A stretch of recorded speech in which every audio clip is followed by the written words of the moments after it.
ಮಾಡಿ petrol diesel ಬಳಕೆ ಮಿತವಾಗಿ ಬಳಸಿ ಅಂತ ಕರೆ ಕೊಟ್ಟಿದ್ದಾರೆ. ಬಹುಶಃ ಮುಂದಿನ ಯುದ್ಧದ ಭೀತಿ ಬಂದಿರ್ಬೋದು ಅಂತ ನನಗೆ ಅನ್ನಿಸ್ತದೆ. ಒಂದು ಬಹುಶಃ ಯಾಕೆ ಈ ಥರದ ಹೇಳಿಕೆಗಳನ್ನು ಈ ರಾಷ್ಟ್ರದ ಪ್ರಧಾನಿಯವರು ಕೊಟ್ಟರು ಅನ್ನೋದು ಬಹುಶಃ ಈ ರಾಜ್ಯದ ದೇಶದ ಜನರಿಗೆ ಗಾಬರಿಯಾಗ್ಯಾರ. ಚಿನ್ನ ಖರೀದಿ ಯಾಕೆ ಮಾಡಬಾರ್ದು ಅಂತ ಹೇಳಿದರು, ಅಥವಾ ಪೆಟ್ರೋಲ್ ಡೀಸೆಲ್ ಯಾಕೆ ಇದು ಮಾಡಬಾರ್ದು ಅನ್ನೋದು ಬಹುಶಃ ಇದೇ ಮಾತನ್ನು ನೀವು ಚುನಾವಣೆ ಪೂರ್ವದಲ್ಲಿ ಹೇಳಬೇಕು. ಪಂಚರಾಜ್ಯದ ಚುನಾವಣೆ ಪೂರ್ವದಲ್ಲಿ ಹೇಳಿಕೆ ಕೊಟ್ಟಿದ್ದರೆ ಅದು ಚೆನ್ನಾಗಿರುತ್ತೆ. ಚುನಾವಣೆಯೆಲ್ಲ ಮುಗಿದ ಮೇಲೆ ಈ ಥರ ಹೇಳಿಕೆ ಕೊಟ್ಟಿರೋದು ಜನರಲ್ಲೇ ಸ್ವಲ್ಪ ಗಾಬರಿಯಾಗಿದೆ. ಯಾಕಂದರೆ ಮುಂದೆ ಏನು ಪೆಟ್ರೋಲು ಅಥವಾ ಗ್ಯಾಸ್ ಇವೆಲ್ಲ ಸಿಗುತ್ತೋ ಇಲ್ಲ ಅನ್ನೋದು ಭಯದೇ ಇದೆ. ಚಿನ್ನ ಬಿಡಿ, ಚಿನ್ನ ಅದೆಲ್ಲ ಶ್ರೀಮಂತರು ಬೇರೆಯವ್ರು ಖರೀದಿ ಮಾಡ್ಬೋದು, ಬಡವರು ಯಾರು ಖರೀದಿ ಮಾಡಲ್ಲ. ಅದು ಬಿಟ್ಟು ಆ ಉಳಿಕೆದು ಏನಾಗ್ಬೋದು ಅನ್ನೋದು ಜನರಲ್ಲಿ ಸ್ವಲ್ಪ ಅಂತಕ ಇದೆ. ಇವತ್ತು ಸಾರ್ವಜನಿಕ ವಾಹನಗಳಲ್ಲಿ ಸಾಧ್ಯನಾ ಸರ್ ಅದು? ಹೇಗಾಗುತ್ತೆ ಈ ದೇಶದಲ್ಲಿ?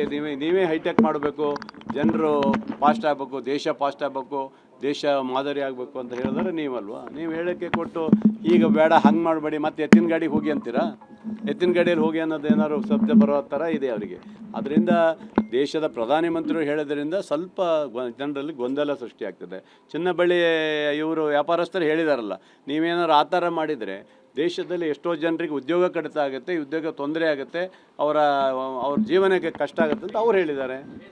ಹಾಗೆ ಸಮಸ್ಯೆಗಳು ಬರ್ತದೆ, ಅದನ್ನು ಇಲ್ಲ ಮುಂದೆ ಅದನ್ನು ನಿಭಾಯಿಸುವಂಥ ಕೆಲಸ ಅವ್ರು ಮಾಡಬೇಕನ್ನೋ ನನ್ನ ಉದ್ದೇಶ. ನೀವು ಇಷ್ಟೊಂದು ಟೀಕೆ ಮಾಡ್ತಿದ್ದೀರಿ, ಹಿಂದೆ ಇಂದಿರಾ ಗಾಂಧಿ ಅವರು, ಪಿ ಚಿದಂಬರಂ ಅವರು ಕೂಡ ಇಂಥದ್ದೇ ಸ್ಟೇಟ್ಮೆಂಟ್ಸ್ ಅನ್ನ ಕೊಟ್ಟಿದ್ರು. ಆ ವಿಡಿಯೋಗಳನ್ನು ಇಟ್ಕೊಂಡು ಈಗ ಬಿಜೆಪಿ ಅವರು ನಿಮಗೆ ಕೌಂಟರ್ ಮಾಡ್ತಿದ್ದಾರೆ. ಸರಿ, ಆ ಕಾಲದ ಇದು ಬೇರೆ, ಇವತ್ತಿನ ವಿಶ್ವಗುರು ಅಂತ ಹೇಳ್ಕೊಂಡಿರುವಂಥ ನಿಮ್ಮ ಕಾಲನೇ ಬೇರೆ ಅಲ್ಲ ಸರ್. ನೀವೇ ಹೇಳಿದ್ದಲ್ಲ, ವಿಶ್ವಗುರು ಅಂತ ಹೇಳಿದ್ದು ನಾವಲ್ಲಲ್ಲ. ಆ ಕಾಲದಲ್ಲಿ ಸಮಸ್ಯೆ ಇತ್ತು, ಅದನ್ನು ಎತ್ಕೊಂಡು ಬರಬೇಕಾದ್ರೆ ಭಾಳ ಭಾರವಾಗಿದ್ದನ್ನು ಎತ್ಕೊಂಡು ಬಂದಿದ್ದಾರೆ, ಮೇಲ್ವರಿ ತಂದಿದ್ದಾರೆ. ಈಗ ಈ ವಿಶ್ವಗುರು ಆದಂಥ ನೀವು ಇಲ್ಲ, ನೀವು ಹಿಂಗೆ ಮಾಡಿ, ಇಷ್ಟೇ ಊಟ ಮಾಡಿ, ಇಷ್ಟೇ ತಿನ್ನಿ, ಇಷ್ಟೇ ಮಾಡಿ ಅಂತ ಹೇಳಿದರೆ ಇದು ಅರ್ಥ ನನಗೆ ಆಗ್ತಾ ಇಲ್ಲ ನಮಗೆ. ಹಾಗಾದ್ರೆ ನಾವು ಏನು ಮಾಡ್ಬೇಕಂತ ಮುಂದಿನ ದಿನ ಏನು ಹಾಗಾದ್ರೆ ಪ್ರಗತಿ ಯಾಕೆ ಸಾಧನೆ ಮಾಡ್ತೀರಿ?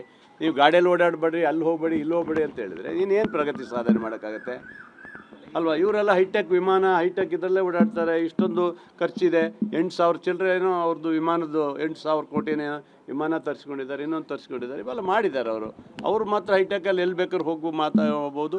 ಸಾರ್ವಜನಿಕರಿಗೆ ಕಡಿವಾಣ ಹಾಕಿದರೆ ಇದು ತಪ್ಪಾಗುತ್ತೆ ನನ್ನ. ಮಾಡಿ ಪೆಟ್ರೋಲ್ ಡೀಸೆಲ್ ಬಳಕೆ ಮಿತವಾಗಿ ಬಳಸಿ ಅಂತ ಕರೆ ಕೊಟ್ಟಿದ್ದಾರೆ. ಬಹುಶಃ ಮುಂದಿನ ಯುದ್ಧದ ಭೀತಿ ಬಂದಿರ್ಬೋದು ಅಂತ ನನಗೆ ಅನ್ನಿಸ್ತದೆ. ಒಂದು ಬಹುಶಃ ಯಾಕೆ ಈ ಥರದ ಹೇಳಿಕೆಗಳನ್ನು ಈ ರಾಷ್ಟ್ರದ ಪ್ರಧಾನಿಯವರು ಕೊಟ್ಟರು ಅನ್ನೋದು ಬಹುಶಃ ಈ ರಾಜ್ಯದ ದೇಶದ ಜನರಿಗೆ ಗಾಬರಿಯಾಗ್ಯಾರ. ಚಿನ್ನ ಖರೀದಿ ಯಾಕೆ ಮಾಡಬಾರ್ದು ಅಂತ ಹೇಳಿದರು, ಅಥವಾ ಪೆಟ್ರೋಲ್ ಡೀಸೆಲ್ ಯಾಕೆ ಇದು ಮಾಡಬಾರ್ದು ಅನ್ನೋದು ಬಹುಶಃ ಇದೇ ಮಾತನ್ನು ನೀವು ಚುನಾವಣೆ ಪೂರ್ವದಲ್ಲಿ ಹೇಳಬೇಕು. ಪಂಚರಾಜ್ಯದ ಚುನಾವಣೆ ಪೂರ್ವದಲ್ಲಿ ಹೇಳಿಕೆ ಕೊಟ್ಟಿದ್ದರೆ ಅದು ಚೆನ್ನಾಗಿರುತ್ತೆ.